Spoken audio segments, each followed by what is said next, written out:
Hello, मेरा नाम संगणक है। तो आज मैं आपको LeetCode question 2359 find closest node to given nodes ये बताने वाला हूँ। इस क्वेश्चन में मैं आशा करता हूँ कि आपने क्वेश्चन पहले पढ़ पढ़ लिया है। तो आप इस वीडियो को देखने से पहले एक बार प्लीज़ क्वेश्चन अच्छे से पढ़ लीजिए, जिसकी वजह से आपको क्वेश्चन अच्छे से समझ में आए। मैं आपको डायरेक्ट इनपुट से और आउटपुट से बताता हूँ। तो यहाँ पे एजेस वेक्टर दिया है। यहाँ पे एजेस वेक्टर की साइज 1, 2, 3, 4 दिया है। तो इसका मतलब 0 टू 3 नोड्स होंगे।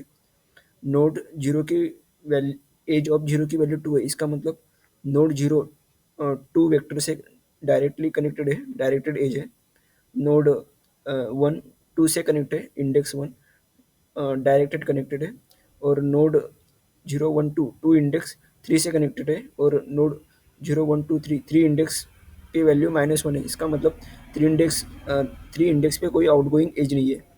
-1 इसका मतलब वहाँ पे कोई आउटगोइंग एज नहीं होंगी, और ये वर्टेक्स नंबर होंगी जहाँ से आउटगोइंग एज पहुँचती होंगी। तो आप ये पढ़ लेना, क्वेश्चन में अच्छे से दिया है।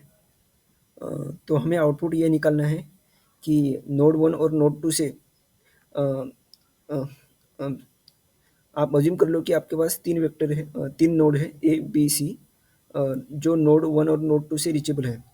नोड 1 से ए का डिस्टेंस और नोड 2 से ए का डिस्टेंस मान लो, जो भी उन दोनों में से मैक्सिमम होगा वो कंसीडर करेंगे। वैसे बी के लिए नोड 1 से बी का डिस्टेंस और नोड 2 का बी का डिस्टेंस जो भी मैक्सिमम होगा वो कंसीडर करेंगे।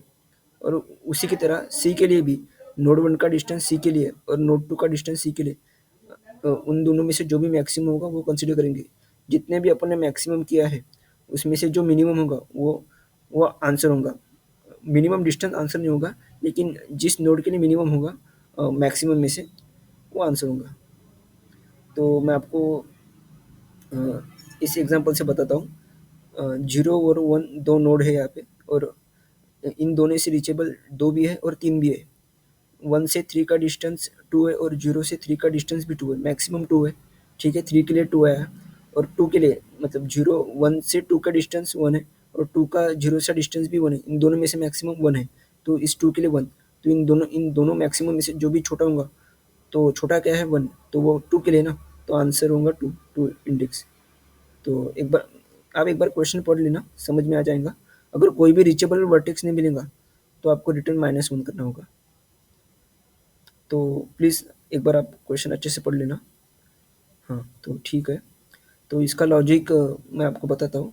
इसके लिए आपको बीएफएस प्री रिक्विजिट होगा। अगर आपको बीएफएस आता होगा तो अच्छी बात है। हाँ, तो मैं क्या करूँगा, एक बार बीएफएस नोड 1 से लगाऊँगा, यानी कि इस वर्टेक्स से लगाऊँगा, और दूसरा बीएफएस नोड 2 से लगाऊँगा। बीएफएस मैं क्यों लगा रहा हूँ, क्योंकि नोड 1 से सभी नोड से शॉर्टेस्ट डिस्टेंस निकालूँगा नोड 1 से। उसी तरह दूसरा नोड 2 दिया है, यानी कि यहाँ पे 0 है। इस 0 से बाकी के जितने भी वर्टेक्स है, उनसे मैं शॉर्टेस्ट डिस्टेंस निकालूँगा। अगर रीचेबल होंगे तो शॉर्टेस्ट डिस्टेंस निकल जाएगा, अगर रीचेबल नहीं होंगे तो कोई भी मैक्सिमम वैल्यू दे दूँगा। तो इन दोनों में से जो भी रीचेबल कॉमन नोड्स होंगे, और उनमें से जो भी मिनिमम वैल्यू होगा उन दोनों का मैक्सिमम कंसीडर करके, तो वो आंसर होगा, इंडेक्स होगा नोड का। तो कैसे, मैं आपको बताता हूँ। तो सबसे पहले आप बीएफएस तो आपको आता ही होगा।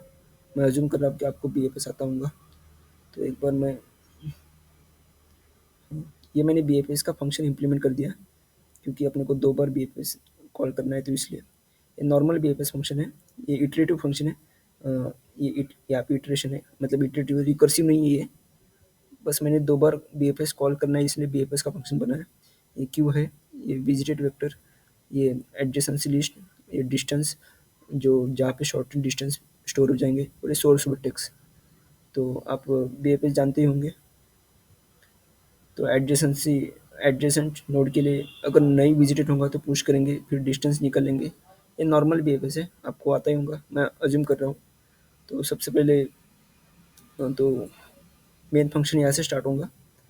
एजेस की साइज n है, तो 0 टू n-1 नोड्स होंगे। तो इसके लिए मैंने सबसे पहले एडजेसेंसी लिस्ट बनाया, यानी कि अरे ऑफ वेक्टर। तो अगर एजेस की वैल्यू -1 नहीं होंगी, मतलब रीचेबल है, तो उसका वेक्टर में पुश करूँगा उस वेक्टर के लिए, नोड वैल्यू उसके उस वेक्टर में पुश करूँगा। ये आप एडजेसेंसी लिस्ट तो बनाने आते ही होंगे आपको। तो 2 डिस्टेंस वेक्टर बनाया मैंने, ये नोड 1 के लिए, नोड 2 के लिए, और इनिशियलाइज़ करते हैं n+5। यहाँ पे टोटल नोड्स है n है ना, तो मैक्सिमम डिस्टेंस तो n ही होगा, तो मैंने यहाँ पे n+5 मैक्सिमम कर दिया, मतलब ये इंट मैक्स का काम कर रहा है, मतलब एक प्रकार इन्फिनिटी समझ लो, क्योंकि n+5 तो मैक्सिमम डिस्टेंस होगा नहीं किसी का। हाँ, तो ये Q1 Q इनिशियलाइज़ हो गया, और विजिटेड वेक्टर विजिटेड 1 है, और मैंने BFS Q1 के लिए कॉल कर दिया।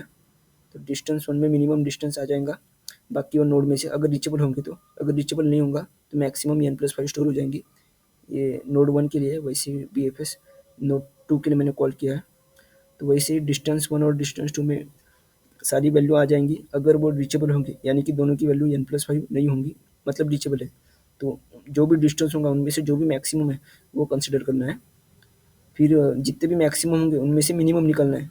तो उसके लिए मैंने ये किया है, स्टार्टिंग में आंसर की वैल्यू n+5 होंगे ना, तो जो भी स्टार्टिंग में आएगा, तो तब आंसर की वैल्यू n+5 होंगी, तो आंसर की वैल्यू आए, और मैक्सी की वैल्यू, मतलब जो भी मैक्सिमम ये है टी, वो इनिशियलाइज हो जाएंगी।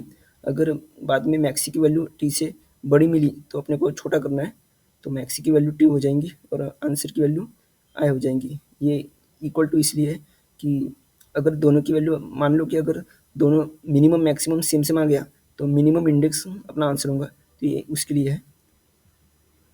तो आप ये समझ चुके होंगे। तो अगर आंसर की वैल्यू n+5 होंगी, मतलब कोई भी रीचेबल नहीं होगा, तो आंसर -1 रिटर्न करना है, अगर नहीं है तो आंसर रिटर्न करना है। ईज़ी है, आप समझ जाओगे। एक बार मैं सबमिट करके बताता हूँ।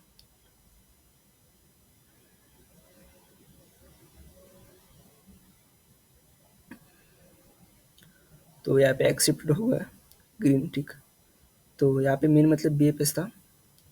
अगर आपको BFS आता होगा तो ये समझ जाएगा। तो मैं आशा करता हूँ कि आपको BFS और क्वेश्चन आपने पहले से पढ़ लिया। So thank you.